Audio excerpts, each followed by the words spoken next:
بسم الله الرحمن الرحیم. الحمد لله و الصلاة و السلام علی سیدنا رسول الله و بعد. دومین گناه کبیره این کشتار هست. کشتاری که در راه حق نباشد، کشتاری که انسان از نزد خود عمل نماید. الله عزوجل در قرآن کریم در سوره نساء می فرماید: و من یقتل مؤمنا متعمدا فجزاؤه جهنم خالدا فیها. هر کسی که دست به کشتار مؤمن میزند از روی عمد و میداند که این شخص مؤمن است و دستانش را در خون این بنده مؤمن آغشته میکند و بر عمد و قصدانه او را میکشد، پس جزا و جایگاه این شخص کشنده جهنم است، آتش دوزخ، خالدا فیها، در این دوزخ پایدار میماند تا ابد. و غضب الله علیه و لعنه، و غضب الله و لعنت الله بر او هست. و اعد له عذابا عظیما، و او در عذاب بزرگ گرفتار خواهد بود. پس کسی که مؤمن را به قتل میرساند از روی عمد، جایگاه او دوزخ است و غضب الله بر او هست و لعنت الله بر او هست و عذاب سخت و دردناک برای او هست. ببینید الله عزوجل برای کشتار یک مؤمن چقدر عذاب سنگین را برای شخصی کشنده تعیین نموده است. و امروز حال مردم ما پر از کشتار یکدیگر شده است، در حالی که همگان مؤمن هستند. پس ای کسانی که دستتان به خون مؤمن آغشته شده است و یا کسانی که حرمت خون برادر مسلمانتان را نمیدانید، بفهمید که الله عزوجل چقدر عذاب سنگین برای ریزاندن خون بنده مؤمن تعیین نموده است. و در قرآن کریم آیت‌های بسیاری است که انسان را تحذیر می‌کند از اینکه دستش را با خون برادر مسلمانش آمیخته کند. خداوند تبارک و تعالی در آیت دیگر می‌فرماید: والذين لا يدعون مع الله إلها آخر ولا يقتلون النفس التي حرم الله إلا بالحق ولا يزنون ومن يفعل ذلك يلقى أثاما. و کسانی که در عبادت الله عزوجل شریک نیارند و انسانی را که الله عزوجل خونش را حرام کرده است اونها را به قتل نرسانند مگر در راه حق که از قصاص و سنگساری شخصی زناکار هست، و این چنین دست به زنا که نزنند تمام آنها جنتی هستند.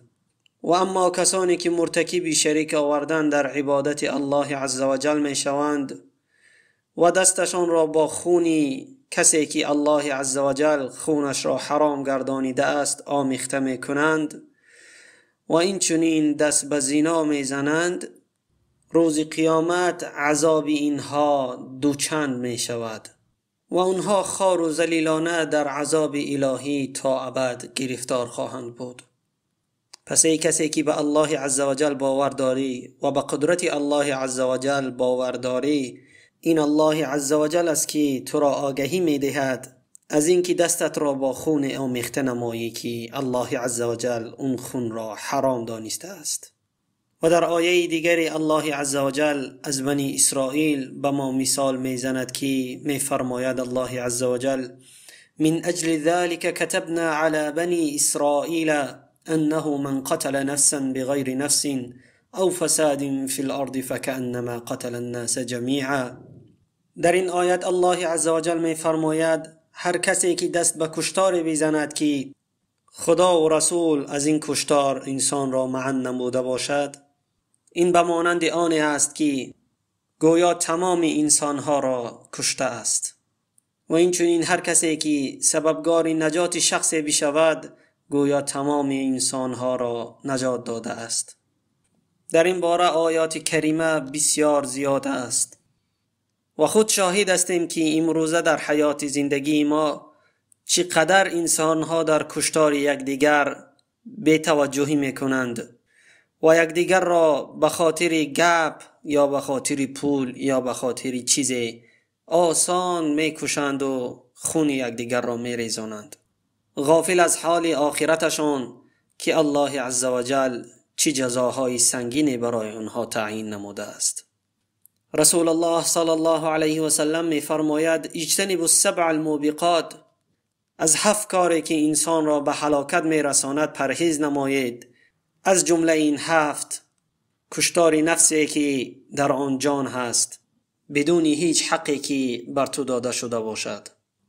و مرد رسول الله صلی الله علیه و سلم را پرسید ای الذنب اعظم عند الله، ای رسول الله بزرگترین گناه کدام گناه است که الله عزوجل این گناه را بزرگ می شمارد؟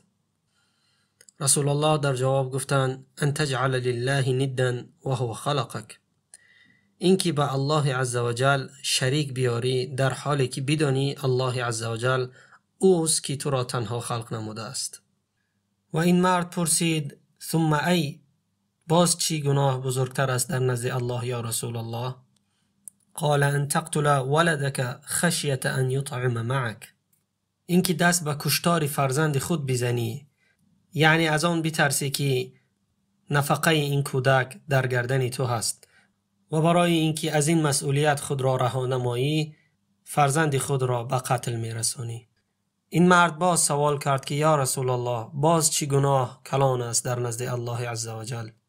رسول الله در جواب گفتند ان تزانی حلیلة جارک، باز گناهی بزرگتر در نزد الله عزوجل این است که شخص با زنی همسایه خود زنا نماید.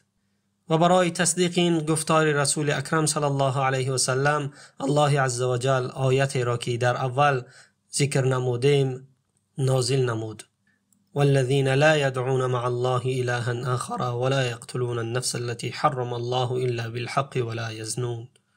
اگر واقعیت امروزه ما را ببینیم کم نیست که خبردار می شویم فلانی شخص با فلانی زن که شوهرش نیست دست به زنا زده اند، و این چنین کم نشنیده ایم که مادر یا پدر فرزندان عزیز خود را کشته اند.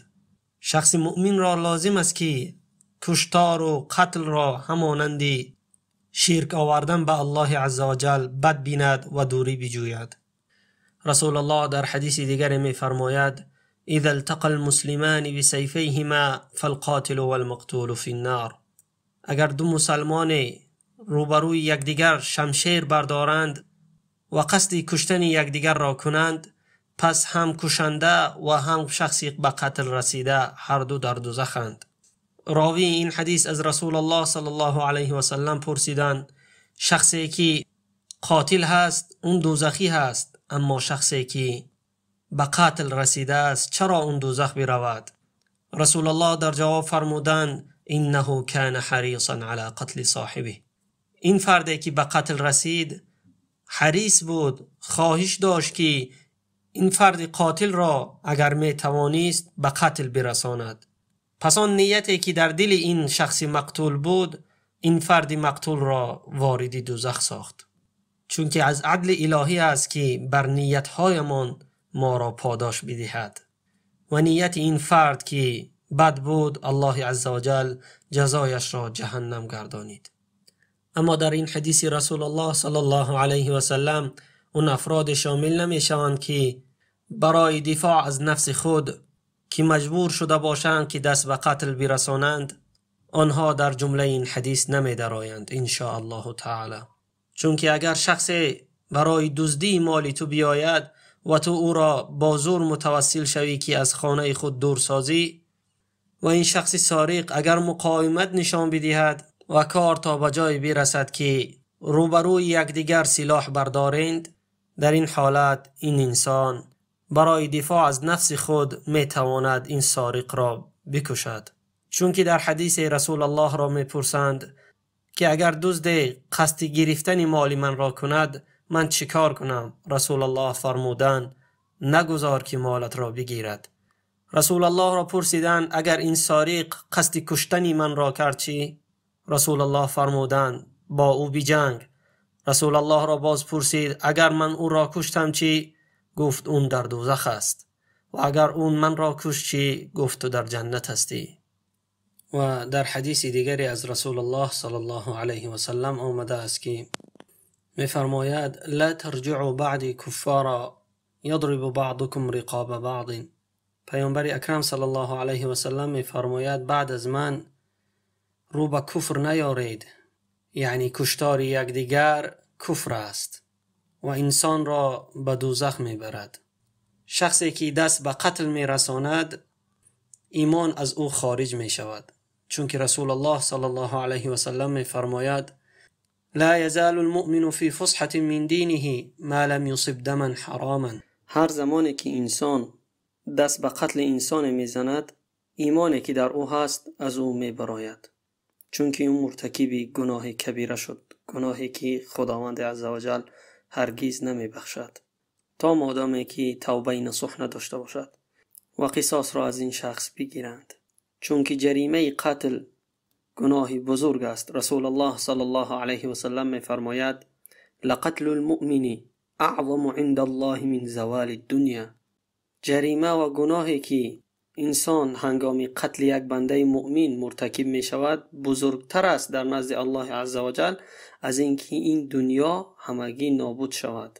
یعنی خون بنده مؤمن در نزد الله عزوجل بالاتر می ایستد از اینکه دنیا همگی در یک کف دیگر بایستد. یک بنده مؤمن در نزد الله عزوجل به قدر یک دنیا می ایستد و کشتن یک بنده مؤمن جریمه اش بزرگتر است که تمام دنیا را نابود سازند.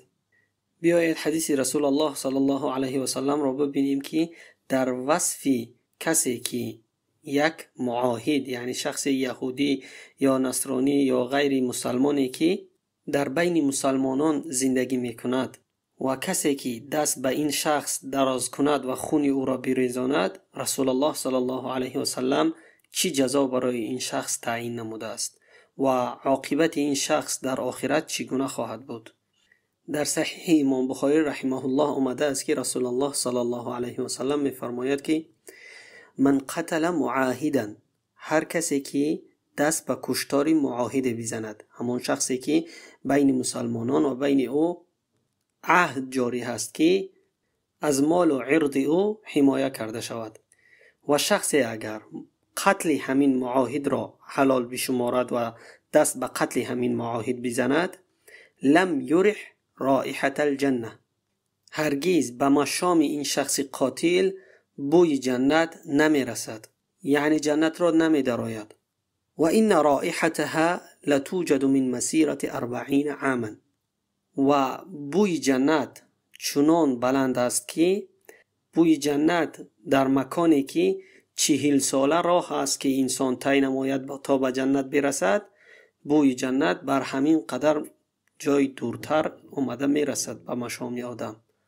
اما رسول الله صلی الله علیه و سلم میگوید هر کسی که همین شخص معاهد را بکشد چنان از جنت دور می شود که حتی به مسیری که 40 ساله راه است تا به جنت برسد همین مسیر دم قرار نمی گیرد، یعنی هرگز روی جنت را دیده نمی تواند این شخص. خب اگر این درباره شخصی که باشد که معاهد است، یهودی است، نصرانی است و شخص آمده اینا را بکشد، چون این عقوبت برای او رسول الله صلی الله علیه و سلم تعیین نموده است.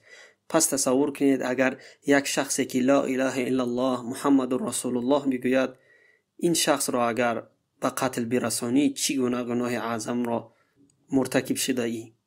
و در حدیث دیگری که در سنن ترمذی رحمه الله آمده است که رسول الله صلی الله علیه و سلم میفرماید الا ومن قتل نفسا معاهدا لها ذمة الله و ذمة رسوله فقد اخفر ذمة الله. هر کسی که دست به قتل نفس معاهده، یعنی شخصی که معاهد است، بر او عهد و امان الله و عهد و امان رسول الله عزوجل هست که اون شخص را از مال و عرضش حمایت نماید، و هر کسی که دست به قتل این معاهد بزند پس این شخص عهد و امان الله عزوجل را خیانت کرده است. در عهد و امان الله عزوجل این شخص خیانت کرده است. ولا یرح رائحة الجنه، هرگز بوی جنت به مشام این شخص نمی رسد. و این ریحها یعنی بوی جنت لیوجد من مسیرت 50 خریفا، بوی جنت در مسیری که 50 سال یا همون 50 تیر ماه مسافه، یعنی مسافه باشد که 50 تیر ماه طی نمایی سپس به اونجا برسیم. بوی جنت از همین قدر مکان فهمیده می شود، به مشام انسان می رسد. اما این شخصی قاتلی که عهد الله و عهد رسول خدا را خیانت کرده است و قتل معاهده کرده است، این شخص را از جنت چنان دور می سازند که حتی مسیری 50 ساله که به جنت نزدیک می شود همین مسیر را هم نمی تواند ببیند تا اینکه در مشامش بوی جنت برسد. یعنی خیلی و خیلی از جنت دور می شود. بیایید ببینیم حدیث دیگری که درباره شخصی که خودش نمی کشد، مسلمانی را خودش نمی کشد اما یاردم می کند که یک شخص دیگر مسلمان دیگری را بکشد، حتی اگر به یک کلمه هم باشد. رسول الله صلی الله علیه و سلم در این باره چی می فرماید؟ در مسند امام احمد رحمه الله آمده است که رسول الله صلی الله علیه و سلم می فرماید من اعان علی قتل مسلمین بشطر کلمت، هر کسی که یاردم بکند در قتل یک مسلمانی حتی به یک کلمه، شاید انسان یک کلمه بگوید که یک فرد دیگر غضبگین شود و او را به قتل برساند، یا اینکه شاید انسان یک دروغ به شخص بگوید که این شخص برود قتل برادر مسلمان خود را بکند، یا که انسان تهمت در حق برادرش بکند که این فرد برود اون برادر مسلمانش را به قتل برساند.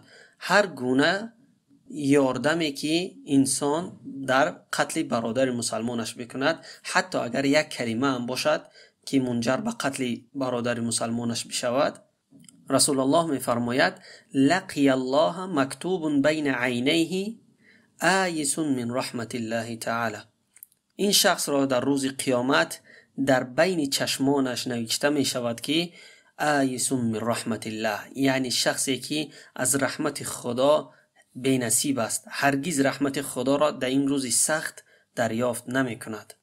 روز قیامت معلوم است که چگونه روز است. روز قیامت روزی است که الله عزوجل می فرماید یوم یفر المرء من اخیه و امه و ابیه و صاحبته و بنیه، روزی است که برادر از برادر خود می گریزد، پدر از پسر خود می گریزد، مادر از فرزند خود می گریزد.